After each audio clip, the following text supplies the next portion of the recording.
Bonjour à tous, on se retrouve aujourd'hui avec Seb pour notre fameux immeuble à Champagnole. Donc on avait un petit peu analysé la ville, on avait cherché des annonces, on avait trouvé cet immeuble.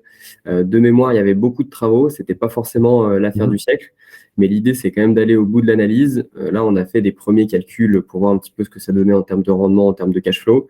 Et aujourd'hui, on va aller creuser un petit peu sur la fiscalité, voir un petit peu ce qu'on peut faire sur un projet comme ça et voir ce qui est le plus intéressant. Yes, let's go. Est-ce qu'on peut revoir vite fait l'annonce? Alors, hop, je la remets ici. Donc, c'était cet immeuble où il y avait tout à refaire, hein. Donc, Effectivement, on avait tout à prévu, je refaire. crois, 1 200 € du mètre de travaux. Ouais. Parce que c'est vraiment un truc, il faut construire les planchers, il faut tout faire, quoi. Il y a tout à faire. Ouais. Ok. Donc, ça peut être un beau projet pour défiscaliser. Pour ne pas payer d'impôts pendant pas mal d'années, éventuellement faire du déficit foncier. Mais après, à Champagnole, c'est peut-être pas forcément le bon endroit pour faire ça aussi. Parce qu'il n'y a pas de plus-value derrière. Donc, du coup, on avait regardé un petit peu tous les chiffres. On avait mis nos travaux, on avait mis quelques charges, on avait mis les loyers qu'on pouvait tirer de cet appartement si on le divisait, de cet immeuble, pardon, si on le divisait en 10. Donc, on pouvait tirer 4 500 € de loyer. On a quand même 600 000 € de travaux, donc ça fait beaucoup. On arrive sur un rendement qui n'est pas dégueulasse, mais qui est quand même pas très élevé par rapport au boulot qu'il y a et par rapport à la ville. Ouais. Et là, on va voir ce que ça donne niveau fiscal, du coup. Donc, l'idée, là, quand on est dans l'outil, ça va être un peu comme pour la partie rendement. On va rentrer un peu tous les chiffres qui sont importants et puis on va avoir un bilan comptable, en fait, sur 30 ans qui va se faire. Ça va nous dire, année après année, où est-ce qu'on en est dans nos loyers, dans notre crédit, dans nos impôts, etc. Ok. Le premier truc à faire, c'est de programmer une revente. Si jamais j'en veux une, sinon je peux dire que je ne fais pas de revente, c'est pas grave. On va avoir ici les évolutions de prix, donc sur 5 ans, sur 3 ans et sur 1 an, qui vont nous donner un peu une indication de combien je peux espérer revendre dans 10 ans. Alors là, je crois que le projet au total, on en a pour 680 000 €. Donc j'espère qu'on va le revendre au moins ce prix-là, mais c'est pas sûr. Si on fait un truc, je ne sais pas, par exemple, dans 10 ans à 700 000 €, est-ce que ça te paraît cohérent? Ouais, c'est même trop petit, logiquement, quoi. Après, on va dire en 10 ans, ça a le temps de monter un peu et on récupère à peu près nos billes, quoi. Ouais, après aussi, normalement, quand tu fais des travaux, tu crées aussi de la plus-value déjà. Sinon, il n'y a pas d'intérêt de faire des travaux, autant acheter le truc déjà tout fait, quoi. C'est clair. Donc ouais, là, c'est vraiment ultra pessimiste. Encore une fois, les chiffres, je dirais que c'est pas très important. C'est pour l'exemple de voir un peu les fonctionnalités de l'outil. Mais effectivement, si c'est ça le résultat, moi, je monte pas sur ce genre de projet parce que autant acheter tout de suite un truc à 680 000 qui est fait et voilà, quoi. Logiquement, quand tu fais des travaux, faut que ça te crée une marge, justement, ouais. On modifiera s'il faut, mais comme tu dis, les chiffres, c'est pas forcément le plus important. Ouais, non, c'est pas la fonctionnalité de l'outil, là, ouais. On peut se faire des hypothèses d'évolution de loyer et de charges dans le temps. Bon, il y a l'inflation, on le sait, hein, donc les loyers augmentent, les charges aussi. Donc ça va permettre année après année de voir un petit peu cette évolution. Ok. On peut se mettre du différé. Donc ça, ce qui se fait beaucoup quand on a des travaux. Donc on peut se faire un différé, par exemple, de 36 mois. Pour un projet comme ça, je pense que c'est possible. Et on peut dire aussi, en fait, on a un différé pendant 36 mois, mais les travaux, ils vont peut-être durer que 12 ou que 24. Ouais. Donc comme ça, du coup, ça permet de prendre en compte le fait que au début, il y a des travaux, il n'y a pas de loyer. Après, les travaux sont terminés, il y a des loyers, mais on ne paye pas encore le crédit. Et du coup, on récupère du cash pendant un an et demi. Ok. Donc là, sur un projet comme ça, je pense qu'il y a quand même au moins 1 an de travaux. Ouais. Il y a quand même pas mal de taf. Et on pourrait se dire, donc là, c'est pas le cas, mais typiquement, moi, j'ai déjà eu un immeuble où il y avait déjà un appartement loué et les autres, je devais faire des travaux. Du coup, dans ce cas-là, je pouvais dire que j'avais un appartement qui était loué 400 € pendant les travaux dès le début et que après, par contre, là, j'avais tous mes loyers qui rentraient avec tous mes appartements. Cool. Et là où ça va devenir marrant, c'est qu'on va choisir le régime fiscal. Donc là, on en a 6 qui sont dispo. On va avoir du foncier au réel et au forfait, du LMNP au réel et au forfait et de la SCI à l'impôt sur le revenu et à l'impôt sur les sociétés. Ok. Donc, je ne sais pas si tu veux qu'on rappelle rapidement comment ça fonctionne. Ouais, pourquoi pas, si tu es prêt à faire ça. Alors, dans les grandes lignes. La grande ligne, ouais, parce que sinon... On va faire ça rapidement. Le but, c'est pas de faire un tour de fiscal, mais le régime du foncier, ça va être de la location nue. Donc, on achète en nom propre. Location nue, c'est-à-dire qu'on met pas de meubles. Et du coup, on est fiscalisé soit au forfait, c'est-à-dire qu'on va payer notre tranche marginale d'imposition plus les prélèvements sociaux. Ça, faut le savoir. Donc, pour quelqu'un, par exemple, qui est sur une TMI à 30%, il va payer 30% plus 17,2, donc quasiment 50% d'impôt sur les loyers. Il va avoir un abattement de 30% quand même sur ses loyers. Donc, s'il touche 100 € de loyer, il va en déclarer 70. Sur ces 70, il va payer grosso modo 50% d'impôt. Donc, il va payer 35 € d'impôt sur ces 100 € de loyer. Yes. Quand on est au réel, le principe du réel, c'est-à-dire qu'on n'a plus d'abattement de 30%, mais qu'on va déduire toutes ces charges, dont les travaux. Donc ça, pour un projet comme ça, clairement, il ne faut pas hésiter. On se met au réel, on va déduire les charges, que ce soit les travaux, que ce soit les intérêts d'emprunt, que ce soit l'assurance, l'agence, etc. On va tout déduire. Le LMNP, c'est le même principe. On a du forfait et du réel. Pour le forfait, la différence, c'est qu'on a 50% d'abattement, alors qu'on n'avait que 30 en foncier. La condition pour être LMNP, c'est de mettre des meubles, déjà de une. Il ne faut pas dépasser les 23 000 euros de chiffre d'affaires par an, ou alors il ne faut pas que ça dépasse son salaire. Donc, si on gagne 50 000 euros par an, on peut faire 50 000 euros de LMNP. Le réel, c'est pareil, on va tout déduire, mais le petit bonus par rapport au foncier, c'est qu'on va avoir de l'amortissement comptable. Donc, en fait, on va faire comme si l'immeuble perdait de la valeur dans le temps, ce qui n'est pas vraiment la réalité, mais d'un point de vue comptable, c'est ce qui se passe. Et du coup, on va déduire en fait cette perte de valeur de nos loyers, et en fait, ça va faire qu'on va avoir une base imposable toute petite, parce que en fait, on déduit cette perte de valeur, et du coup, on paye très peu d'impôts en LMNP, c'est un peu la niche. Et enfin, la SCI à l'IR, c'est du foncier, ça revient quasiment au même. Et SCI à l'IS, c'est pareil que le LMNP, on va avoir de l'amortissement, mais là, ce qui est bien, c'est qu'on n'est pas obligé de faire du meublé. Donc la SCI à l'IS, c'est très pratique quand on a des biens qui sont déjà loués, ça c'est pas mal, ou alors quand on a des biens qui n'ont pas de travaux et dans lesquels on ne peut pas mettre de meubles, parce que c'est des grands appartements, parce que c'est la campagne, parce que plein de raisons, la SCI à l'IS, c'est vraiment pas mal. Donc ça, c'est le principe. L'idée, là, c'est de voir un petit peu ce que ça donne en fonction de tous ces régimes fiscaux, et on va avoir un comparatif à la fin pour voir justement ce qui fonctionne le mieux, parce qu'il y a des avantages, des inconvénients. La SCI, par exemple, à la revente, c'est très violent, parce que là, du coup, tout ce qu'on a gagné pendant la détention, on va un petit peu le reperdre à la revente. Et du coup, il faut prendre ça en compte. Et comme tu dis, ce qui compte, c'est le TRI à la fin, hein, c'est ce qu'on gagne pendant qu'on possède le bien et ce qu'on gagne aussi à la revente. Donc, on va regarder un petit peu la vue globale, et ça permettra de comparer les régimes fiscaux entre eux. Trop bien. Écoute, on va commencer sur du LMNP au réel, on va dire qu'on met des meubles. Donc là, j'ai mis qu'on était par exemple sur un foyer avec 2 parts qui gagnent 60 000 euros à l'année. Donc ça, on peut le changer, ça va jouer sur la TMI du coup. Et on voit du coup l'évolution du cash flow dans le temps en forme graphique et en forme tableau. C'est la même chose, hein, c'est juste qu'il y en a un qui est sous forme de graphe et l'autre qui est sous forme de tableau. Donc là, on voit qu'au début, on ne gagne pas beaucoup de loyer parce qu'il y a les travaux et qu'on ne paye pas beaucoup de crédit. Le crédit pendant 3 ans, là, on est en année partielle. Donc, on va payer que les intérêts et l'assurance. À la fin de la 4e année, hop, le crédit commence à augmenter. Donc année 2, année 3, il y a il y a encore le différé. C'est ça. Il n'y a plus de travaux, c'est pour ça qu'on passe. Il n'y a plus de travaux à financer, donc c'est pour ça qu'on passe dans le positif, sérieusement même. Et après, ça se rééquilibre parce qu'il y a le crédit remboursé. C'est ça, ouais. On voit la première année, on touche quasiment pas de loyer. Alors, j'ai laissé mon 400 euros ici, je vais l'enlever. Hop. Donc, première année, on touche pas de loyer, mais on n'a quasiment pas de crédit, hop, qui est ici. Et ensuite, à partir de la 2e année, on se met à toucher notre loyer tous les ans. Donc, on a un gros cash flow en année 2 et 3, parce que là, c'est les années où on ne paye pas de crédit et où on a notre loyer, donc ça, c'est pas mal. Et ensuite, ça se rééquilibre et on est tout juste à l'équilibre. On le voit, hein.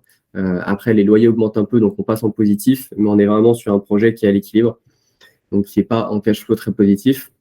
Et on voit qu'on va se mettre à payer des impôts à partir de la 19e année. Donc là, de toute façon, vu le montant de travaux, c'est pas très étonnant, hein. On a 80% de travaux sur ce projet. Et donc, on voit notre amortissement ici, là, qui est juste ici. Donc là, notre amortissement, donc c'est ce qu'on a en plus grâce au LMNP qu'on n'aurait pas eu en temps normal.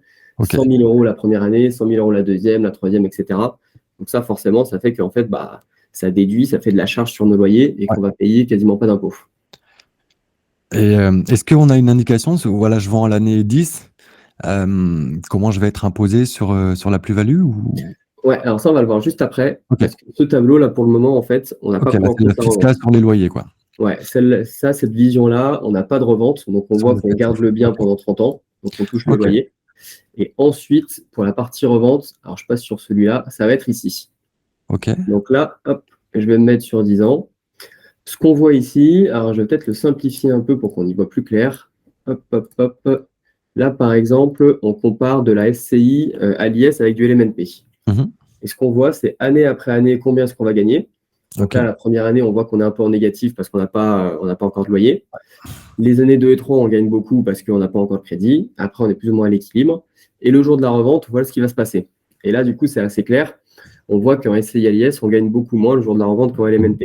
OK. Donc là-dessus, en fait, on part du principe que en année 10, tu vends ton bien au prix qu'on a dit, Ouais. tu rembourses ton crédit, Ouais. tu payes les impôts sur la plus-value, Ouais. tu payes les indemnités de remboursement anticipé, et voilà ce qui te reste. Donc là, tu vois, nous, il va nous rester 194 000 en gros, OK. on va essayer à l'IS, alors qu'en LMNP, il nous aurait resté à peu près 265 000. OK. Trop bien. Et ça, c'est ce qu'on a gagné au total. Sur tout Ouais. notre Ouais, ouais. investissement, sur Ça, 10 c'est ans, le on aura TRI, gagné quoi. 314 000 euros. C'est ça le plus important en On a relation gagné, individuelle, c'est vraiment le TRI, ce qu'on gagne pendant la durée de détention sur les loyers et ce qu'on gagne sur la revente et c'est le seul chiffre qu'il faut regarder parce que voilà, j'ai vu des gens, avoir des jolis cash flow, à Limoges, faire du 200-400 € par mois de cash flow. Mais le jour où ils revendent, ils font de moins-value parce que les prix, sont en baisse et au final, ce qu'ils ont gagné sur la location, ils le perdent sur la revente. Donc ça, c'est pas un bon projet. Faut vraiment regarder, un projet immobilier s'arrête au moment où on le revend, donc faut vraiment regarder jusqu'au bout du processus. Même si on sait jamais vraiment trop quand on revend, on se dit: «Je vais le garder 5 ans», au final, on le garde 2 ou 10. En attendant, voilà, avec ce genre de courbe, on pourra tout de suite prendre les bonnes décisions, à quel moment je dois réfléchir si je vends à 4e, 5e, 10e année et arbitrer son patrimoine en fonction de ça, quoi. Ça, c'est cool. Quand tu as plusieurs biens, et que tu dois libérer du cash, par exemple, lequel je revends? Avec ce genre de courbe, tu es tout de suite fixé, quoi. Lequel te fait gagner le plus à l'instant T et tu sais lequel vendre, quoi. c'est clair, ouais, tu peux simuler tout ça. Mmh mh. Et tu parlais de TRI, du coup, on va l'avoir juste ici.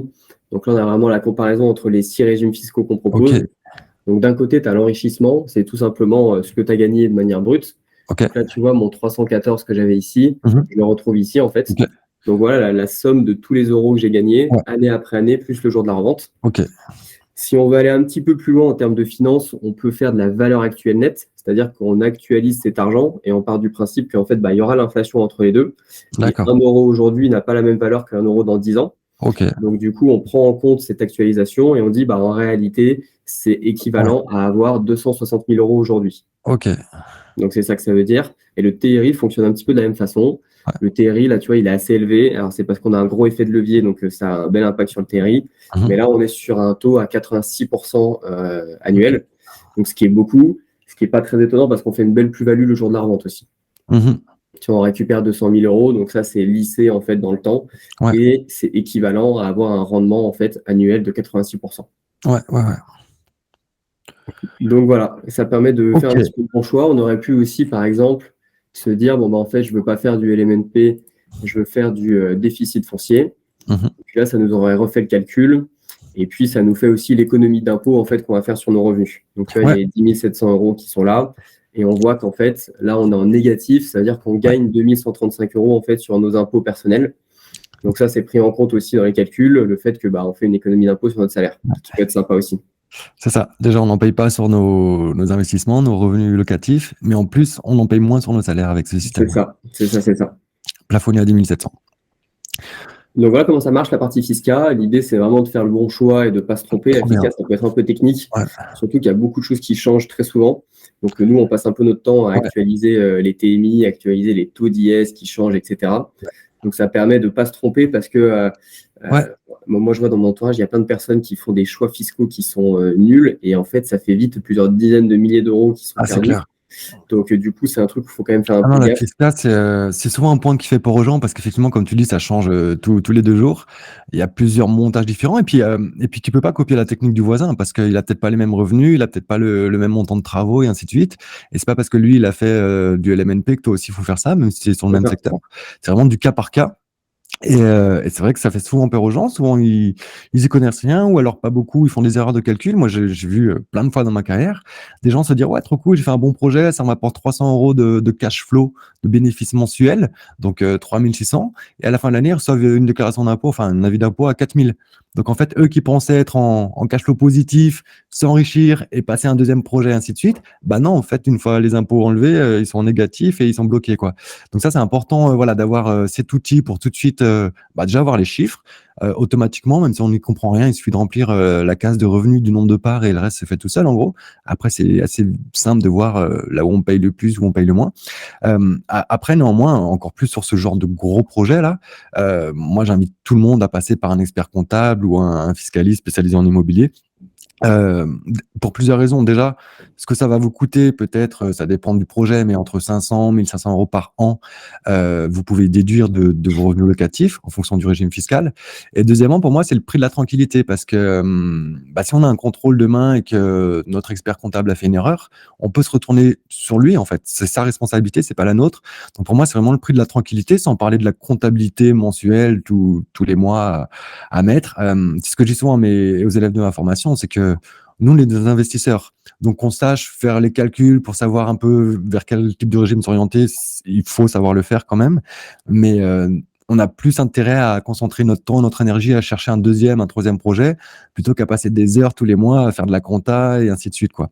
Donc, c'est vraiment l'un des premiers points que j'invite à déléguer. Voilà, pour un souci de tranquillité, de responsabilité. Et puis pour pas faire d'erreur et avoir des chiffres au centime près pour pas avoir de mauvaise surprise à la fin de l'année, quoi. C'est clair, c'est clair, c'est clair. Non, moi, j'en ai vu pas mal des cas comme ça aussi, hein. Tu vois, t'en as qui savent même pas que le LMNP existe aussi, qui Ouais. achètent et qui font du nu par défaut. T'en as qui ont peur de faire des sociétés, tu vois, qui ont peur de faire des SCI parce que c'est vrai que t'as un peu de démarche, hein, faut créer une société, faut l'enregistrer, etc. Et du coup, en fait, tu dis que c'est bête parce que quand tu sais comment faire une SCI, c'est pas compliqué, ça se fait en quelques jours. Voilà, tu fais tes statuts, il y a des modèles, ou alors tu demandes à ton expert comptable, t'envoies tout ce qu'il faut, et puis c'est très rapide, et ça peut te permettre de faire de belles économies sur le long terme. Donc c'est vrai que c'est bête de s'en priver. Après, encore une fois, c'est du cas par cas, parce que toi, la SCI, par exemple, si tu te sors l'argent mensuellement, si tu veux du cash flow, c'est peut-être pas forcément ce qui est le plus adapté parce que tu vas payer l'impôt et sur la SCI. Et ensuite, quand tu te les verses, tu vas payer l'impôt sur le revenu. Alors que si tu le fais en nom propre, tu payes que l'impôt sur le revenu, en gros. Donc, encore une fois, c'est vraiment du cas par cas. Ça dépend de vos revenus, de votre ménage, du prix d'acquisition du bien, du montant des travaux, de la durée sur laquelle vous pensez garder le bien et ainsi de suite.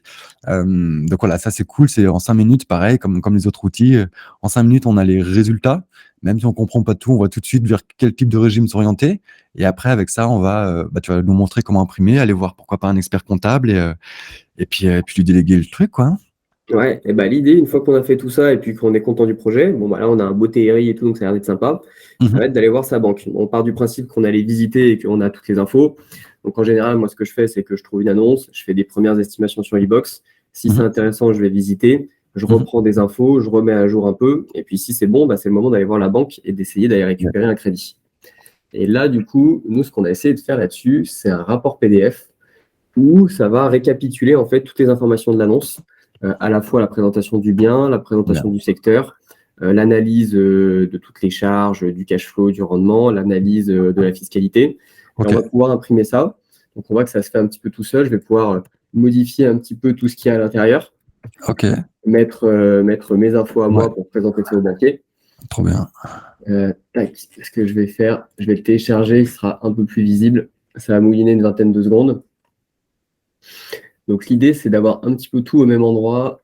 Je vais avoir les photos qui se mettent ici, une analyse du secteur qui se fait avec un petit peu les chiffres clés, le prix moyen, l'évolution des prix dans le secteur. Hop, parfait, il est là. S'il veut bien s'ouvrir. Tac. J'ai mon rapport PDF du coup qui va être comme ça, que je vais pouvoir envoyer ou imprimer directement pour mon banquier. J'ai une analyse du secteur du coup ici qui est un petit peu plus poussée avec les écoles, l'université et la localisation. Je vais pouvoir mettre un petit peu là, c'est pas mal pour avoir vraiment sur une seule vue toutes les charges et tous les indicateurs du projet. Donc j'ai vraiment tous mes chiffres de l'achat, toute la partie sur mon crédit, les charges annuelles, les indicateurs clés. Donc quand on arrive avec ça, le banquier sait que on sait un petit peu ce qu'on fait et qu'on a une belle vision sur combien on va vraiment gagner. Et typiquement, on n'aura pas de surprise, comme tu disais, à toucher 3 600 € à l'année, mais à récupérer 4 000 € d'impôts à la fin. Donc ça permet de voir un petit peu tout ça. Et là, on va voir la partie un peu fiscale.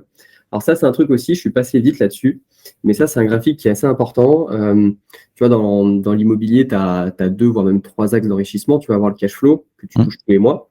Tu vas avoir la plus-value, donc si ton bien, tu le revends plus cher. Et tu vas avoir aussi le remboursement du crédit. Ça, c'est vrai qu'on ne le voit pas trop, mais au final, sur ce graphique, on le voit un petit peu. D'un côté, en bleu, on a le cash flow, qui du coup est à 0. Donc en fait, on gagne un peu d'argent au début, puis après, c'est stable. On gagne pas beaucoup plus. Mais par contre, on rembourse du crédit tous les mois. Le vrai enrichissement, finalement, c'est la somme des deux, c'est le vert. Puis c'est les locataires qui remboursent. Et Ouais, le jour où tu revends, alors ouais. cet argent-là, tu l'as pas au mois le mois, contrairement au cash flow, mais Non, le jour où tu c'est revends, vraiment ça la t'arrête revente, ouais. il faut que C'est tu vrai que payes c'est un sur le poste, et tu récupères. c'est vrai que c'est un poste que les gens oublient souvent, effectivement, sur un bon projet qu'on loue et ensuite qu'on vend, on gagne sur le cash flow mensuellement ou pas. Voilà, là, c'est plus ou moins à l'équilibre. Mais effectivement, il y a aussi et l'amortissement et la plus-value.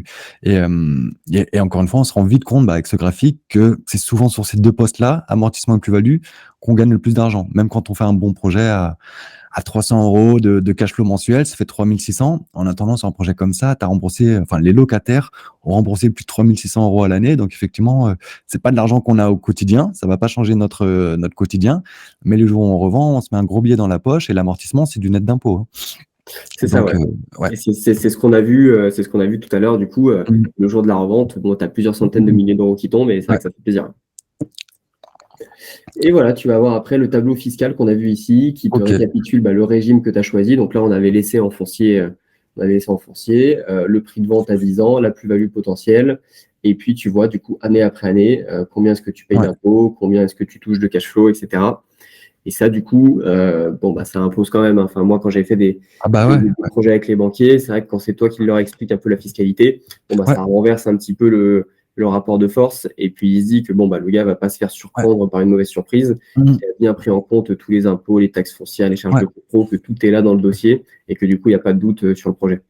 Ça, c'est pour moi une partie du dossier bancaire qui est ultra importante, bien sûr, les chiffres du projet. Après un dossier bancaire, il faut aussi rajouter La partie perso, ouais. voilà, la situation perso, Ouais. les revenus, l'épargne, les crédits éventuellement en cours, le patrimoine en cours, etc.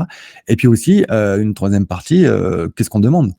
Est-ce qu'on demande 700 000 euros de crédit? Est-ce qu'on demande un différé? Est-ce qu'on demande du taux variable, du taux fixe, etc. Parce que là, effectivement, il y a pas de demande, même si après, bien sûr, ça va rentrer en négociation avec le banquier. Mais d'avoir ça, effectivement, faut bien comprendre qu'un banquier, il voit ce genre de choses peut-être une fois sur 50. Donc, on lui apporte ce genre de dossier qui est carré avec tous les chiffres. Il faut pas juste lui donner le dossier. Par contre, il faut réviser son dossier. Quand on va voir un banquier pour demander de l'argent, en gros, on va voir un inconnu à qui on va demander 600 000 euros. Donc, on n'y va pas les mains dans les poches en lui jetant le document sur le bureau et débrouille-toi pour comprendre et analyser tout ça parce que 9 banquiers sur 10 ne sont eux-mêmes pas forcément investisseurs. Donc, il faut apprendre aussi à le pitcher, peut-être stabiloter certains chiffres, peut-être apprendre à lui présenter ses chiffres à l'oral, peut-être même s'entraîner à la maison tout seul pour vendre son dossier, en fait, tout simplement, et aussi préparer les réponses aux futures questions qui pourraient se poser, qui sont à peu près toujours les mêmes. Mais voilà, c'est pas juste on donne le document, il se débrouille parce qu'un banquier n'est pas forcément investisseur et il sait pas ce que c'est que du foncier réel, il sait pas ce que c'est que du cash flow et ainsi de suite. Ça, c'est assez courant aussi. Donc, faut quand même, voilà, préparer ses arguments, préparer son rendez-vous. Ce que tu disais, effectivement, moi, ce que je conseille de faire souvent, c'est à la prise de rendez-vous, lui envoyer par email et ensuite y aller au rendez-vous physique avec le document papier. C'est Déjà exactement envoyé ce que par je fais. email, je vous confirme le rendez-vous, tel jour, telle heure, voilà le dossier. C'est cool, il a le dossier, il y a une chance sur deux pour qu'il l'ouvre pas, mais c'est pas grave, ça fait quand même pro. Et après, venir avec un exemplaire papier, parce qu'il faut savoir aussi que normalement, les banques n'ont pas le droit de mettre de clé USB dans leur ordi pour éviter les piratages, etc. dans les systèmes bancaires. Donc, il faut venir avec le document papier, pourquoi pas foutre sous une petite brochure sympa. Juste ça, c'est des petits détails, mais qui font de grosses différences avec ce qu'ils ont l'habitude de voir au quotidien. Et comme le disait Thomas, même si c'est votre premier projet, vous n'êtes pas un pro de l'IMO, vous arrivez avec ça, avec un discours argumenté qui présente le dossier, etc. Tout de suite, aux yeux d'un banquier, vous passez pour un pro de l'investissement, même si c'est votre premier projet de votre vie. Et du coup, c'est ce qui fait que ça va rassurer le banquier en vous, en tant qu'investisseur. Il va voir que voilà, vous savez compter, vous avez toutes les données en main, il n'y a pas de mauvaise surprise, etc. Et puis, ça va le rassurer en votre projet. Et du coup, il sera beaucoup plus à même de vous accorder un crédit et dans de bonnes conditions. Et aujourd'hui, encore plus qu'il y a un an ou deux, où clairement, c'est un fait, les banques ont resserré un petit peu les boulons. C'est aussi écrit dans le texte de loi, voilà, il y a le HCSF qui dit aux banques qu'on prête plus au-delà de 35% et ainsi de suite. Sur la phrase d'en dessous dans le texte de loi, c'est aussi écrit que dans 20% des cas, les banquiers font ce qu'ils veulent. Et les 20% des cas, c'est les gens qui auront ce genre de dossier en main avec des projets qui soient à la fois rentables et sécurisés, qui rapportent du cash flow et de la plus-value le jour où il y a de la revente. Et dans ce cas-là, on peut monter au-delà des 35%. On peut toujours, même si c'est difficile, mais c'est toujours possible, j'ai des clients qui l'ont fait il n'y a pas longtemps, obtenir des prêts à 110%. Alors peut-être pas sur ce genre de projet parce qu'il y a une grosse part de travaux.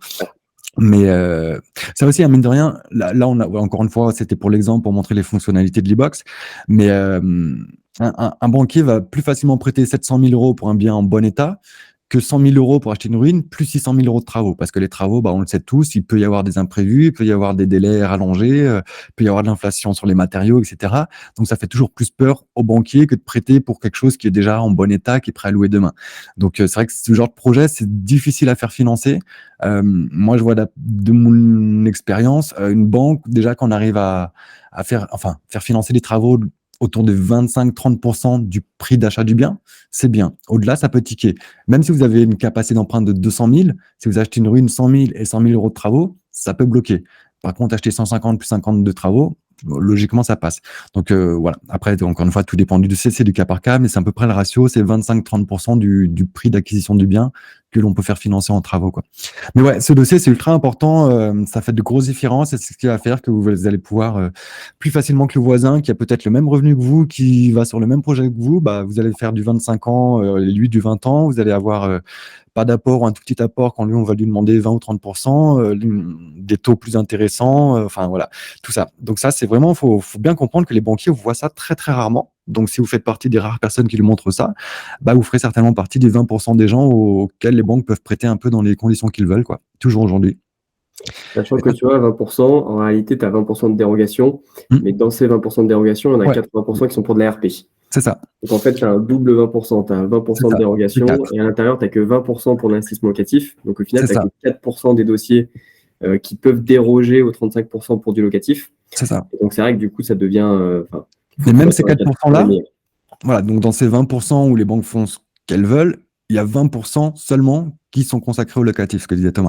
Mais même si ça fait que, entre guillemets, pas entre guillemets, précisément 4%, c'est les gens qui auront ce genre de dossier qui font partie des 4%. Et après, alors pas sur ce genre de projet, parce qu'il y a plusieurs lots, forcément on peut pas le passer en résidence principale, mais si c'est un lot, parfois on peut mentir entre guillemets aux banques. Parce qu'en fait, même quand on ne veut pas mentir, on ment. C'est-à-dire que ça m'est arrivé, c'est l'histoire de ma vie, hein. Tu achètes un bien pour ta RP, 2 ans après, tu changes, et le bien que tu avais pour ta RP, tu as fait un crédit en RP, devient du locatif. Juste parce que tu as déménagé, tu veux plus grand, plus petit, tu te mets en ménage, ou au contraire, les enfants ils partent de la maison, donc ta RP devient du locatif. Mais à la base, tu as dit au banquier, c'était de la RP. Et à l'inverse, tu fais de l'investissement locatif, je veux faire un investissement, ta nana te largue, au final, c'est toi qui vas habiter dans ce logement, ça devient ta RP. Donc même quand on ne veut pas mentir, les faits de la vie font qu'une RP devient du locatif devient de la RP. Et donc, voilà, ça peut arriver, si on sait à l'avance qu'effectivement, on a plus de chances d'avoir des meilleures conditions de crédit pour une RP qu'un investissement locatif. Pourquoi pas dire au banquier si c'est les RP? Alors, l'inconvénient, c'est que du coup, si c'est des RP, il n'y a pas de rentrée de loyer en face et forcément, ça a un impact sur la capacité d'endettement, d'emprunt, etc. Mais ça fait aussi un petit peu partie du jeu. Et pour ça, c'est ce que j'explique un peu dans ma formation, c'est que pour moi, les banques, ça se passe en 2 temps. C'est premier temps, avant même de chercher un bien, c'est d'aller voir les banques justement avec, en gros, juste ta situation personnelle, combien tu gagnes, combien tu as d'épargne, combien tu as de crédit en cours, etc., pour avoir une capacité d'emprunt déjà. Même s'il n'y a pas de projet sous le coude, un banquier est censé calculer une capacité d'emprunt et aussi, surtout, demander à plusieurs banques qui proposent quoi. Est-ce que tu fais du 20 ans, du 25 ans? Est-ce que tu fais sur le principe du différé ou pas? Est-ce que tu veux de l'apport ou pas, etc. Ensuite, on va chercher le bien et quand on a trouvé le bien, là, on retourne voir les 2-3 banques qui matchaient avec le projet qu'on est en train de faire. Et quand on fait ça, déjà, on cherche pas des biens qu'au final, on pourra pas acheter parce qu'on a déjà notre enveloppe budgétaire. Et surtout, on est en position de force parce qu'on sait déjà qu'il y a 2 ou 3 banques qui matchent avec ce genre de projet, qui sont OK pour financer des travaux, du locatif, etc. Et du coup, dans les 6 semaines, en gros, entre le compromis et la date où on doit donner l'offre de prêt au notaire, on a le temps d'aller voir ces 3 banques et de les mettre en concurrence et on est en position de force. Et ça aussi, il y a peu de gens qui le font, qui souvent, il y en a qui vont même pas voir de banque du tout. C'est seulement le jour où ils ont un projet qu'ils vont voir une banque. Et là, parfois, ils sont en stress. Ils ont 6 semaines pour trouver une banque, le temps d'aller voir plusieurs banques, d'avoir des offres de prêt, le délai est expiré. Donc, c'est soit ils perdent le projet et c'est démoralisant parce qu'ils ont passé des mois et des mois à trouver le bien, à visiter, à négocier, à signer le compromis et au final, ça tombe à l'eau. Soit ils acceptent les conditions de la seule banque qui leur prête, qui sont rarement les meilleures conditions possibles. En tout cas, c'est important pour moi. Enfin, en tout cas, moi, c'est ma façon de faire et c'est ce que j'explique à mes élèves et qui fait de grosses différences au final. C'est, on va voir les banques en amont, peut-être 5, peut-être 10, et on se rend vite compte que chaque banque est différente, que c'est à la base des commerçants et qu'il y en a qui vont dire 20 ans, d'autres du 25, il y en a qui vont opter pour de locatif, d'autres non, il y en a qui financent des travaux, d'autres non, il y en a qui veulent de l'apport, d'autres non, etc. Après tout ça, bien sûr, ça s'améliore aussi en fonction du projet qu'on leur présente, mais en 2 étapes. D'abord, on va voir les banques, savoir qui fait quoi, combien tu me prêtes. Ensuite, on visite des biens qui correspondent à notre budget. Et quand on a trouvé, on retourne voir les banques pour les mettre en concurrence. Et ça change tout. Ça change vraiment tout. Là, on parle de milliers, si c'est pas de dizaines de milliers d'euros d'économiser, parce qu'on sait en amont qui prête combien, sur quelles conditions, et ensuite, on va les mettre en concurrence, quoi. Ça, ouais, je l'ai vu souvent, malheureusement, même des gens qui vont voir leur banquier de toujours. Avant de chercher un bien, leur banquier leur dit 100 000, ils passent 3 mois sur le bon coin à visiter des biens, machin, etc. Ils trouvent enfin, ils signent un compromis, ils vont revoir ce banquier, et là, il leur dit, bah non, 90. Et le bien est à 100 000, et ils sont bloqués. Donc, et ça, c'est une fois sur deux, hein. Ce qui fait qu'il y a beaucoup de dossiers refusés en ce moment, c'est aussi parce que les gens font ça, ils font pas ce travail en amont, et ils se retrouvent, ah ouais, mais tu m'avais dit 100 000 il y a 3 mois. Ouais, mais il y a 3 mois, les taux ont changé, nos directions en interne ont changé, ou parfois même le banquier qui t'a dit 100 000, il a tout simplement changé de métier ou changé de banque, il est plus là, et celui que tu vois, il te dit 90. Et là t'es démoralisé. Ça, j'en ai vu toute ma carrière. Les gens être dégoûtés de l'IMO parce qu'ils ont passé 3 à 4 mois à trouver le bien, et au moment où il faut le faire financer, ils pensaient que c'était bon, ça le fait pas, et ils perdent tout le projet, quoi. Donc ça, c'est moins important, et encore plus aujourd'hui, vu que c'est quand même voilà, plus difficile d'obtenir des prêts, et puis dans des bonnes conditions.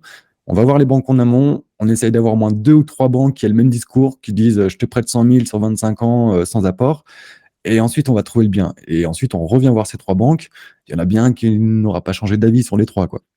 Mais ça aussi, hein, c'est pas parce qu'un banquier vous dit quelque chose aujourd'hui qu'il va vous dire la même chose dans 3 mois, parce que les taux augmentent, les politiques internes augmentent, le HCSF va mettre peut-être de nouvelles règles en place, peut-être avantageuses ou pas, etc. Donc voilà, ça évolue un peu comme la fiscale régulièrement. Donc pas se baser sur l'avis d'un seul banquier, il faut en avoir plusieurs sous le coude, quoi. Parce que le banquier n'est jamais engagé, hein. Même quand il te fait un accord de principe, sur l'accord de principe, c'est marqué qu'il n'est pas engagé et qu'il faudra réétudier le dossier au moment de la demande de crédit, etc. Donc, c'est pour ça que, pour ça, moi, je dis à mes élèves d'aller voir 10 banques, mais c'est surtout trouver au moins 2 voire 3 banques qui aient le même discours. Là, ok, s'il y en a un qui change d'avis, bah, tu en as 2 autres quand même sous le coude, ça va le faire. Mais si tu n'en as qu'un seul, tu reposes tous tes espoirs sur une seule personne, une fois sur 2, il va changer de discours le jour où tu auras un projet. Et du coup, bah, tu vas perdre ton temps, être démoralisé, perdre le projet. Et voilà. Donc ça, c'est un petit peu de travail en amont qu'on va pas faire à chaque projet non plus, hein. On le fait en gros une fois dans notre vie pour savoir qui propose quoi, qui est ouvert à de l'investissement ou pas, et ainsi de suite. Et après, quand on a fait notre premier projet, bien souvent, on retourne voir le même banquier, ce qui n'empêche pas quand même de le mettre en concurrence. Mais ça aussi, quand tu fais des bons projets qui sont à la fois rentables, qui te rapportent du cash flow et qui en plus te rapportent de la plus-value, bah forcément, si tu retournes voir le banquier 3 ou 6 mois plus tard et que tu lui prouves que ce que tu lui as annoncé, voilà, là, je vais revendre 700 et puis au final, tu as revendu 720, bah, il sera encore plus à même de te prêter pour le deuxième projet parce qu'il voit qu'entre ce que tu lui as annoncé et ce qui se réalise vraiment dans la vraie vie, c'est même encore mieux. Donc, bah, du coup, de plus en plus, il te prête les yeux fermés. Donc, c'est ce qu'on dit, enfin, ce que je dis souvent, c'est le premier projet presque le plus difficile et le plus important. Si celui-là, il est réussi et qu'on est bien avec tous les interlocuteurs, que ce soit le notaire, le banquier, les agents IMO, etc., bah, derrière, c'est assez facile de refaire un deuxième, un troisième, et ainsi de suite. Par contre, le premier, il faut absolument qu'il nous rapporte de l'argent à court terme, si c'est pas du moyen ou long, bien sûr, mais surtout à court terme. Et voilà, avec les chiffres qu'on a annoncés au banquier, je vais louer 500, bah en fait, tu loues 550. Je vais revendre avec une plus-value de 10, en fait, tu fais une plus-value de 15. Tu retournes nous voir 3 mois après, bah, il a vachement confiance en toi et il est plus à même de te prêter pour un deuxième, et ainsi de suite, quoi. Ce qui n'empêche pas de le mettre quand même en concurrence, voilà, d'aller voir un peu la concurrence, même si on a toujours envie de rester chez le même banquier, c'est plus simple, on se connaît, c'est rigolo. Ça n'empêche pas d'aller voir quelqu'un d'autre et de revenir vers lui en disant, bah, regarde, je vais aller voir un inconnu, il me propose mieux que toi, est-ce que tu t'alignes ou pas? Très souvent, ils arrivent à s'aligner. En négociant un petit peu, ça le fait, quoi. Donc ouais, ça c'est vraiment, enfin, le prêt bancaire, c'est une étape ultra importante, hein. C'est ton prêt, pas d'investissement, et l'immobilier a du sens, enfin l'investissement locatif a du sens en France, justement si on active au maximum cet effet de levier bancaire. Si on paye cash, ça a pas de sens. Vaut mieux le mettre ailleurs, son cash presque. Mais voilà, ça c'est vraiment une étape très très importante qui est plus difficile aujourd'hui, mais loin d'être impossible. Et justement, quand on a ce genre de documents, on fera partie du peu de pourcentage qui peuvent avoir des super conditions de prêt, quoi. C'est clair, c'est clair. Ouais. Et tu vois, c'est marrant, moi je l'ai fait en sens inverse pour mes projets. Moi, je suis allé voir les banquiers après. J'ai calculé ma capacité d'endettement moi-même, parce qu'il y a des simulateurs qu'on a. Et j'ai trouvé le projet. Et ensuite, je suis allé voir et voilà, j'ai un projet, voilà ce que ça donne. Mais je savais déjà en amont un petit peu combien je pouvais emprunter. Parce qu'il y a des simulateurs et du coup, je savais que bien sûr, à tel prix ça passait. On va sur meilleur taux, n'importe quoi, on la connaît. Mais pour moi, ce qui est important dans ce travail en amont, d'aller voir les banques avant même d'ouvrir le bon coin, d'ouvrir les box, d'aller visiter un bien, c'est aussi savoir justement qui fait quoi. qui fait quoi? Parce qu'il y a des banques qui font pas de locatif, il y a des banques qui veulent absolument un apport, peu importe ton projet. Il y a des banques qui vont dire, bah, effectivement, on peut faire du sans apport, mais il faut que le projet soit rentable, qu'il rapporte tant, etc. Il y a des banques qui font des délégations d'assurance ou pas, il y a des banques qui font du variable ou pas, il y a des banques qui financent des travaux ou pas. Il y a des banques qui vont te prêter plus si c'est de la RP et moins si c'est du locatif. Donc, bah, justement, si tu trouves un investissement avec un lot, eh ben, peut-être tu vas retourner voir cette banque, même si c'est pour faire du locatif, et lui dire que c'est de la RP, parce que tu sais qu'il a des meilleures conditions RP, tu vois. Donc, c'est pas que la capacité. Effectivement, la capacité, c'est assez simple à calculer tout seul, mais aussi savoir qui fait quoi pour derrière. Tu as signé ton compromis, tu as 6 semaines en moyenne pour donner une offre de prêt. Bah, tu retournes voir tout de suite les banques qui matchent le mieux avec ton projet. Et là, tu es en position de voir si tu les mets en concurrence. Tu as le temps de voir 3-4 banques en 6 semaines. Tu sais déjà que sur le principe, ils proposeraient quelque chose qui matche avec ta demande, enfin ce que tu as envie de faire et le prêt qui s'adapte à ton projet. Et du coup, tu es en position de force. Parce que c'est vrai que d'aller voir plusieurs banques, une fois que tu as signé le compromis, c'est faisable. Mais il faut avoir du temps. Toi, tu as peut-être un petit peu de temps pour prendre des rendez-vous en semaine, etc. Les gens, entre guillemets, normaux, qui bossent de 8h à 19h la semaine, qui ont que le samedi matin, ça peut être compliqué d'aller voir 4-5 banques. Et après, on connaît les banques. Parfois, il leur faut 3 semaines pour sortir une offre de prêt, même si tu as tout donné, etc. Donc, bien souvent, bah, il y a une banque qui te fait une offre de prêt avant la fin des 6 semaines. C'est soit tu acceptes ton condition, soit tu perds ton projet. Voilà, ça peut être, encore une fois, on parle là de dizaines de milliers d'euros des fois, hein, juste clair, ouais. sur un taux, le fait de ne pas mettre d'apport, le fait de négocier un différé, etc. Alors, juste dans ce que je dis, par contre, quand tu vas voir le banquier que tu n'as pas de projet, qu'en gros, c'est juste ta situation perso, il va te dire, voilà, tu empruntes 100 000, sur le principe, pourquoi pas du 25 ans si le projet est bon, et ainsi de suite.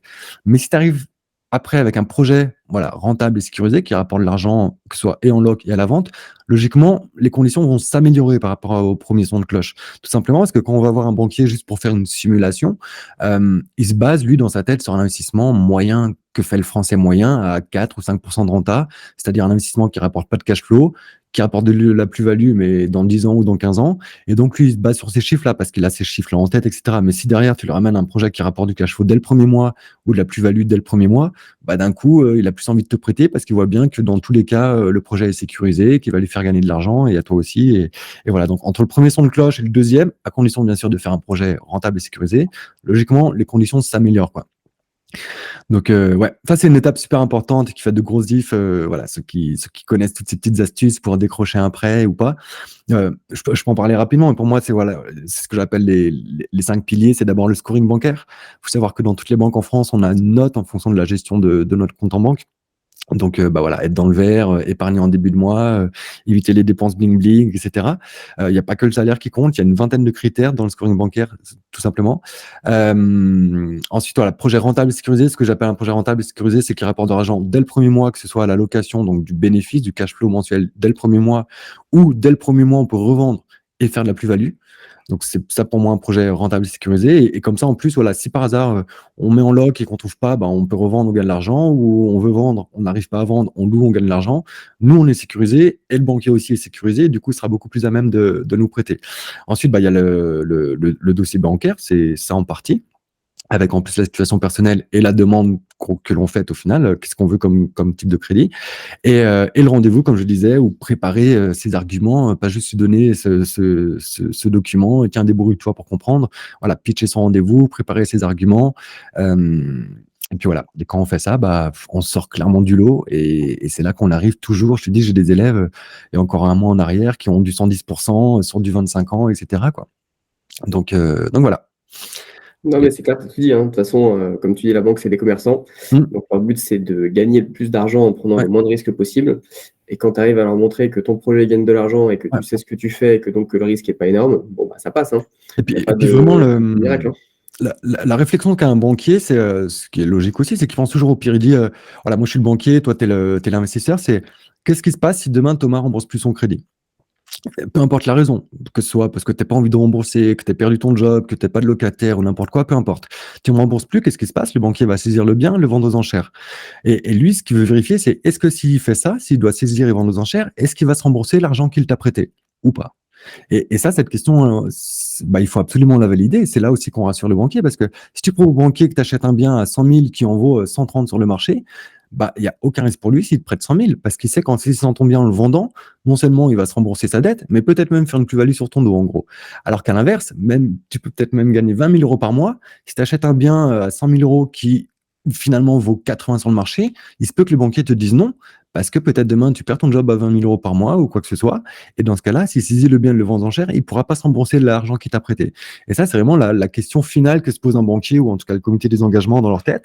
OK, les chiffres sont bons, machin, il a tout étudié, c'est cool. Mais si demain, il ne rembourse plus, est-ce qu'on a une garantie de récupérer l'argent qu'on lui a prêté ou non? Et moi, c'est ce qui m'a permis de faire mon premier projet. J'avais 20 ans, j'avais un taux d'endettement à 89%, ce qui est normalement pas possible.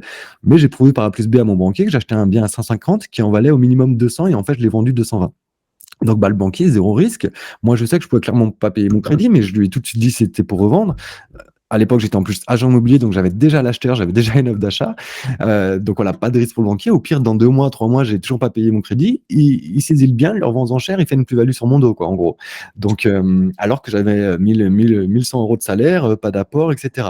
Et à côté de ça, voilà, tu peux gagner 10 000 euros, mais si tu as un projet qui te fait perdre de l'argent ou qui n'est pas étudié comme ça, ou que tu dépenses mal ton argent, déjà, tu as un mauvais scoring bancaire, ainsi de suite, tu peux avoir des refus, ça. Et ça, je l'ai vu souvent, moi qui travaillais à la frontière suisse, où j'avais des gens qui investissaient en France, qui habitaient en France et qui travaillaient en Suisse, donc parfois, souvent même des beaux salaires à 6, 7, 10 000 balles. Mais c'est aussi des gens qui avaient tendance à tout claquer, en fait. C'est des gens qui venaient de la France entière, qui ont l'habitude de gagner le SMIC ou un peu plus, qui d'un coup viennent en Suisse, ils gagnent 3 fois plus pour faire le même job, ils se croient riches, ils commencent à rouler en Porsche, à se prendre des gros logements, aller au resto tous les jours. Au final, le mec qui gagne 10 000, il finit le mois à moins 1 000. Bah, ce mec-là, on lui prête pas un centime d'argent pour investir. Par contre, quelqu'un qui gagne 1 500, qui épargne un petit peu, qui finit dans le vert le mois et ainsi de suite, lui, il va avoir de la capacité d'emprunt, quoi. Donc, il n'y a pas que le salaire, hein. Les gens pensent souvent qu'il faut être riche pour emprunter. Non, pas du tout. C'est à la fois, il y a tous les autres critères du scoring bancaire et puis surtout le projet. Voilà, moi, j'ai fait un projet, j'ai emprunté 150 000, alors je gagnais 1 100 euros par mois, ce que normalement, je peux pas du tout emprunter, parce que j'ai prouvé par A plus B que c'était de l'achat-revente et que j'achetais un truc 150 qui valait au moins 200 et plutôt même 220, quoi. Donc voilà, le projet change tout aussi aux yeux d'un banquier, même si on gagne 20 000 euros par mois, mais qu'on fait un projet qui ne nous rapporte pas de cash flow dès le premier mois ou de la moins-value si on doit revendre le premier mois, bah, ça peut coincer. Et ça, je l'ai vu souvent, des jeunes ménages qui prennent un logement ensemble, enfin des jeunes couples pardon, qui se mettent en ménage pour la première fois ensemble. Ils achètent ensemble, donc ils achètent, je sais pas, 200 000 euros un bien.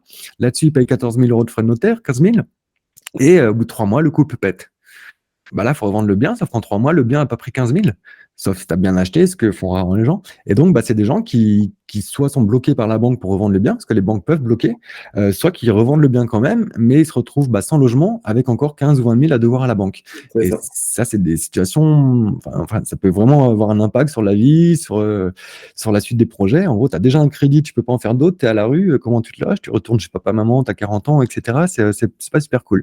Donc voilà, un projet rentable, c'est qui rapporte du cash flow, mais aussi de la plus-value dès le premier jour. Vous avez jeté 100, il y a 7 000 euros de frais notaires, il faut normalement que dès le premier jour, vous puissiez vendre au moins 107 000 euros, retrouver vos billes, si c'est pas un petit peu plus pour faire de la plus-value. Ça, c'est un vrai projet rentable, quoi. Et quand on fait ça, bah, d'un coup, les banquiers, OK, finalement, pas d'apport, OK, finalement, 25 ans, OK, finalement, je t'ai financé le travaux, et ainsi de suite, quoi. Mais voilà, pour ça, il faut avoir quelques connaissances quand même. Malheureusement, il y en a très peu qui savent le faire, quoi. C'est clair, c'est clair. Et là-dessus, petite astuce, moi, je faisais tout le temps des avis de valeur par agence quand j'achetais mes biens. Donc, tu vois, j'achète, et alors même ce que je faisais, je disais à l'agence, bon, voilà, je vais faire tel travaux. Est-ce que vous pouvez me faire un avis de valeur de ce bien-là après travaux?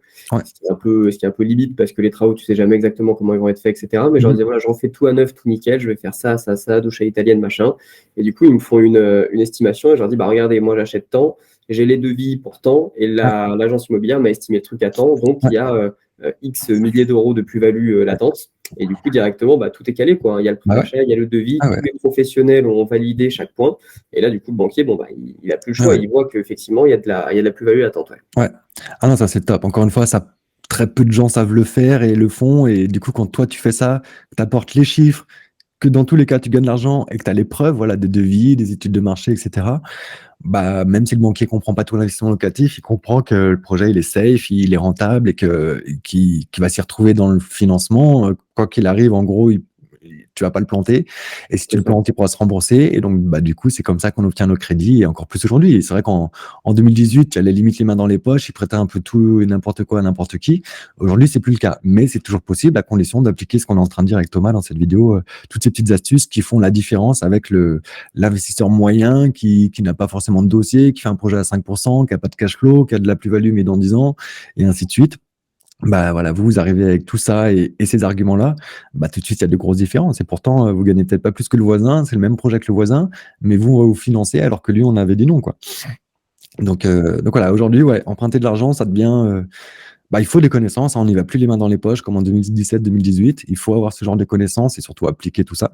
Mais quand on fait ça, on peut encore faire du 110%, on peut encore faire voilà, du sans apport, on peut faire financer des travaux. Moi j'en ai un là, c'est du 110%, 10% de travaux financés par la banque, en plus des 110%, enfin, donc le bien, les frais de notaire et les travaux, un différé de 24 mois, pas 36 mais 24, c'est pas mal. Mhm. Délégation d'assurance. Donc, il va aussi économiser des milliers d'euros sur l'assurance parce qu'il s'assure ailleurs plutôt qu'à la banque. Enfin, voilà, c'est des conditions.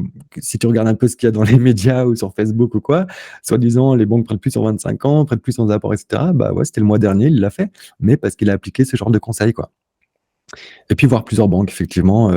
Voilà, comme on l'a dit, mais on le redit, c'est des commerçants. Et moi, j'invite aussi bah, justement les élèves de ma formation à faire le test, c'est-à-dire que dans la même banque, alors déjà, il y a l'enseigne, c'est pas parce qu'un Crédit Mutuel vous a dit ça que celui de la ville d'à côté va vous dire la même chose, même si c'est la même marque, etc., même si c'est la même région.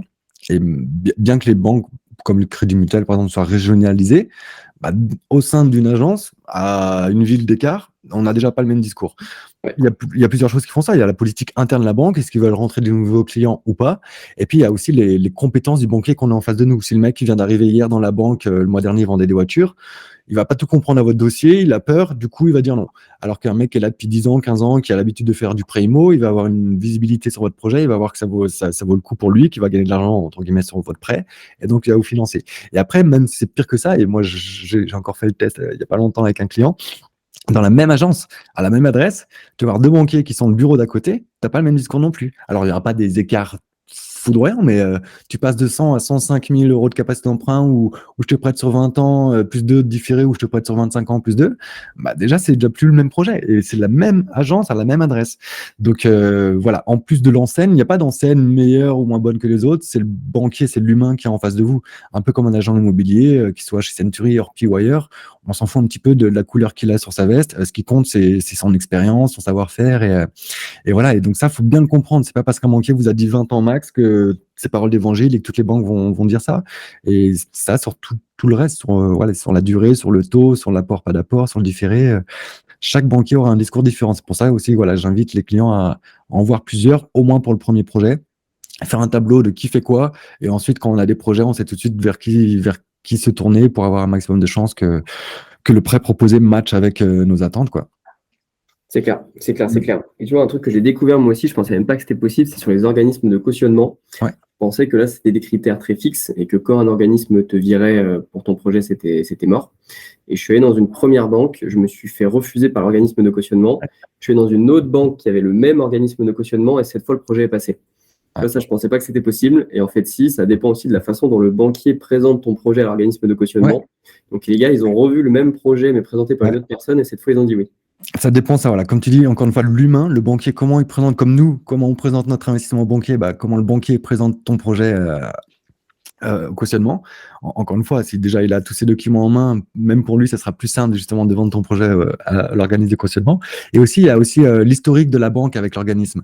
Parce qu'effectivement, c'est comme une assurance voiture. Si tu as un accident par an, ça va être plus compliqué de faire assurer ta voiture à un bon prix parce que tu as un historique avec eux qui est pas cool. Et les banques, c'est pareil. S'ils ont eu plusieurs sinistres, entre guillemets, avec des clients dans cet organisme de fonctionnement, bah, il aura moins de bonnes conditions qu'un autre banquier qui n'a jamais eu de sinistre aussi. Donc, il y a aussi l'historique là-dessus, quoi. Donc voilà, encore une fois, voilà, les banquiers sont tous différents. C'est des humains avant tout, c'est des commerçants qui sont là pour gagner des sous et qui aujourd'hui, bah, vu tout ce qui se passe entre les taux qui augmentent, les prix qui vont peut-être baisser, la guerre, l'inflation, les machins, bah, voilà, qui sont effectivement beaucoup plus regardants et puis les règles du HCSF sont beaucoup plus regardants qu'il y a 2-3 ans en arrière. Mais en attendant, s'ils voient que vos finances personnelles sont propres, que votre projet est carré, rentable, sécurisé, et que vous lui pitchez bien tout ça, bah, il a envie de vous prêter. Et moi, j'ai même ce genre de retour de la part de mes élèves où ils disent, le banquier a envie de se battre pour vendre mon dossier au comité des engagements parce qu'il a jamais vu ça. Il voit bien qu'il n'y a aucun risque pour lui, donc il va se battre. C'est pas juste il transmet le dossier, tiens, débrouillez-vous, il y a ça à faire. Non, il veut le faire financer parce que derrière, bah, il gagne un client, il va gagner de l'argent sur peut-être d'autres produits aussi, qu'il va vous vendre en parallèle. Ça fait parfois aussi partie des deals qu'on a avec une banque. Fais-moi des bonnes conditions, en échange, je mets mes revenus chez toi, ou je prends une assurance chez toi, ou des choses comme ça. C'est des petits deals, mais qui sont cool pour tout le monde. Donc voilà. Donc ouais, les banquiers sont des commerçants et c'est pas parce qu'il y en a un qui vous dit quelque chose que c'est valable pour toute la France. Et ça, je le vois souvent. Moi, j'ai un groupe Facebook où il y a 6000 personnes. Encore, il y en a un qui dit, ah, les banques ne prêtent plus sur du 25 ans. Bah, dans la même journée, j'ai un client qui m'a dit, il a fait du 25 ans sans apport. Tu vois. Donc, j'ai mis le screenshot du message. Forcément, une fois sur deux, ils pensent que c'est des faux screenshots. C'est pas grave. En attendant, mes élèves avancent, pas eux, tant pis. Mais voilà, les banquiers n'ont pas parole d'évangile, c'est des commerçants avant tout, et c'est pour ça que d'aller en voir plusieurs en amont, ça a du sens, parce qu'on saura tout de suite vers qui se retourner le jour où on aura un projet, quoi. Tu vois, il y a des banquiers qui vont dire je finance des travaux, et d'autres qui vont dire non, je finance pas du tout les travaux. Et tu sais pas aujourd'hui quel genre de bien tu vas acheter. C'est aussi l'opportunité qui fait l'affaire. Peut-être envie de faire des travaux effectivement pour les fiscaliser, mais si demain tu trouves un bien super rentable avec de la plus-value latente qui a pas de travaux, bah tu vas faire le projet sans travaux. Et donc du coup, si tu sais en amont quelle banque a un bon taux, de bonnes conditions s'il n'y a pas de travaux, bah tu retournes tout de suite les voir eux et pas ceux qui financent les travaux. Et là, tu es en position de force avec les banquiers, tu les mets en concurrence.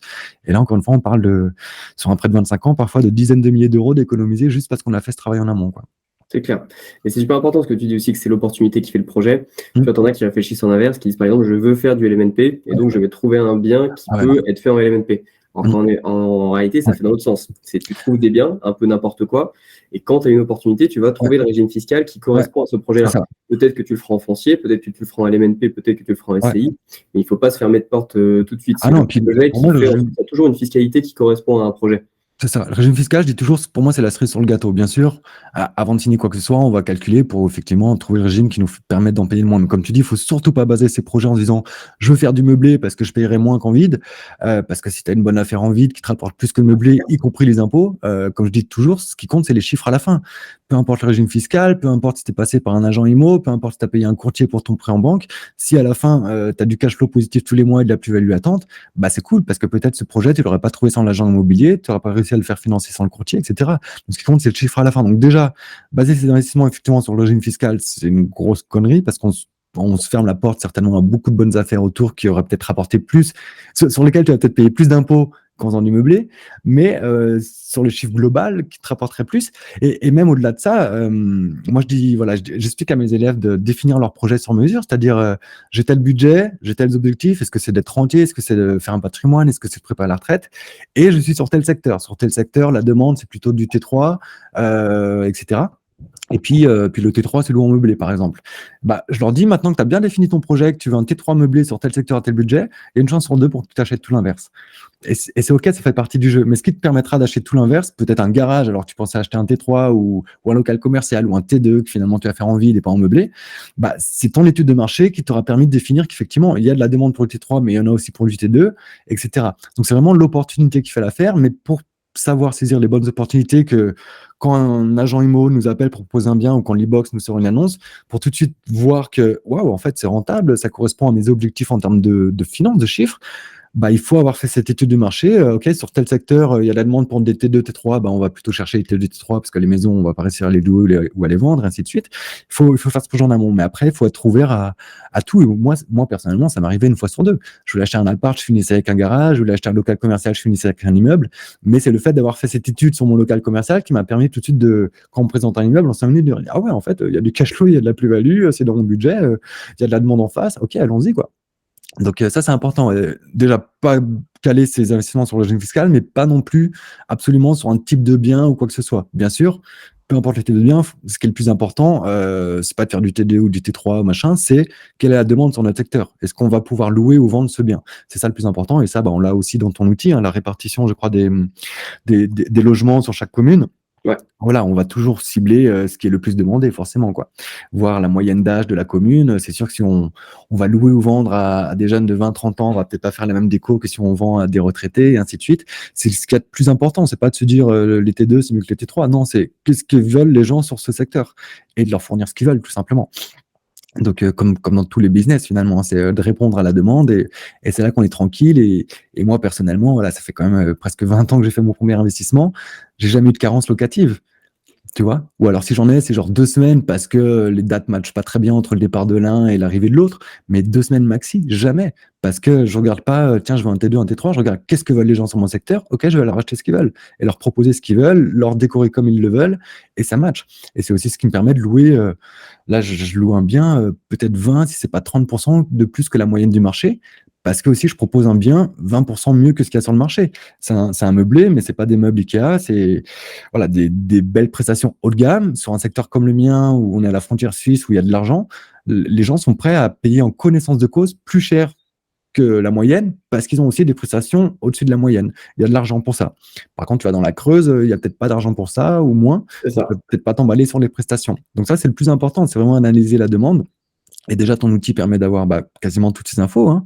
La tranche d'âge moyenne, le type de bien, etc. Les Et terrains d'adapter, équipés, la taille des ménages, tout, ouais. voilà. Et de mettre sur le marché ce que veulent les gens, basta, que ce soit à la location ou à la vente. On leur met ce que veulent les gens et même mieux que la concurrence. Et du coup, on peut louer et vendre plus cher. Et ça m'est aussi arrivé, même en tant qu'agent immobilier, voilà, des gens qui te le disent, des clients, ils visitent avec toi, ils visitent un bien, je dis n'importe quoi, à 300 000. Ils disent, OK, j'ai visité 15 biens, je sais que ce bien, il doit valoir 270, 280, mais là, il est à 300. Mais je l'achète parce que c'est exactement ce que je veux. J'ai pas besoin de m'embêter à faire des travaux, à faire des modifs, etc. Il l'achète en connaissance de cause. Il sait que c'est 20 000 euros trop cher, mais il le fait parce qu'au moins, il gagne du temps sur les travaux, les machins, quoi. Donc voilà. Acheter ce que veulent les gens ou alors acheter un bon moyen de faire des plus-values, hein, c'est d'acheter ce que personne ne veut. Donc voilà, ce genre de biens qu'on vient de voir, ou des biens en F, en G, des PE que plus personne ne regarde, et les transformer en ce que tout le monde va s'arracher demain, quoi. Et quand tu fais ça, c'est là aussi qu'il y a des gros cash flows à créer ou des grosses Jackpot, plus-values à ouais. créer, quoi. C'est ce que je dis souvent, hein, les meilleures affaires, elles tombent pas du ciel, elles se créent. Et voilà, c'est avec ce genre d'optimisation, de mise en valeur des biens, etc., qu'on crée de la marge, que ce soit en locatif ou en vente, en revente. Donc ouais, acheter ce que personne ne veut et le transformer en ce que tout le monde veut. En principe, il y a des gros billets à prendre quand on fait ça. C'est clair, c'est clair. Bon, Cool. top. On a parlé de plein de choses. On a Ouais, parlé de plein de choses, carrément, on a on donné plein de bons s'est un conseils. peu étalé sur d'autres conseils, mais c'est cool. Est-ce qu'il y a d'autres fonctionnalités? On refait une prochaine vidéo? Ou Écoute, est-ce on qu'on a fait pourra, un là, peu on le a fait à tour? peu près le tour. Ouais, Ouais, on pourra aller dans les fonctionnalités un petit peu plus, comment dire, underground de l'e-box. ok. Là, on a vu tous les outils principaux. Ouais, Après, il y a pas mal de petites choses qu'on peut faire à droite à gauche aussi, qui sont très ouais. sympas pour essayer de gagner du temps, pour essayer d'automatiser un maximum. Donc, on pourra faire une autre vidéo avec toutes ces petites fonctionnalités-là. Là, elles sont pas très grosses et du coup, on pourra faire un tour de tout ce qui reste. Nickel, parfait. Pour ceux qui nous découvrent pendant cette vidéo, allez sur nos chaînes respectives. On a fait, je sais pas, c'est peut-être la 5e vidéo, Quelque où on chose a comme fait ça, ouais. justement tout le processus de j'habite à un endroit, est-ce que je peux faire de la plus-value ou du locatif? Ok, je vais faire de la plus-value, mais sur mon secteur, ça marche pas. Où est-ce que je vais pour pouvoir faire de la plus-value le plus proche possible de chez moi? Comment trouver des annonces en automatique sur l'ensemble des sites internet, en gros, de petites annonces? Comment analyser un secteur? Justement, ce qu'on était en train de dire, quelle est la tranche d'âge moyenne? Est-ce que les gens vivent dans des T2 ou des maisons, ainsi de suite. Là, on a vu la fiscalité. T'as aussi quelque chose pour les travaux, non? Pour estimer les On a un travaux? truc pour les travaux, mais qui est un petit peu en travaux, justement. Ok, bon, Tu vois, plus aujourd'hui, ce que tu tard. vas pouvoir faire, c'est te mettre des ratios. Et Ok, en fait, on est en train de construire un simulateur ok, avancé où l'idée, ce sera de dire, par exemple, j'ai 100 mètres carrés de mur, je veux faire de la peinture, je veux faire de la ouais, toile de verre, et puis au sol, je veux mettre du carrelage, du guinot. Tu vas pouvoir mettre un petit peu tout ce que tu veux. ouais, Nous, en fait, on va te donner des fourchettes de prix pour chacun des postes ouais, de travaux. Et ça va te faire excellent, une espèce de tableur estimatif pour excellent. ceux qui connaissent pas trop et qui veulent Ouais, avoir un petit peu une idée de combien ça peut coûter. ouais. Ok, bon, on fera une vidéo en temps voulu. Ouais. Nickel. Ok. Et Bon, bah merci top. pour Eh ben, cette écoute, présentation. Et puis à la prochaine vidéo alors. eh ben, merci Sébastien. À la prochaine. Et puis, je vous dis à tous bon courage pour vos investissements. Yes. À bientôt. Bonne journée. Ciao. Ciao, ciao.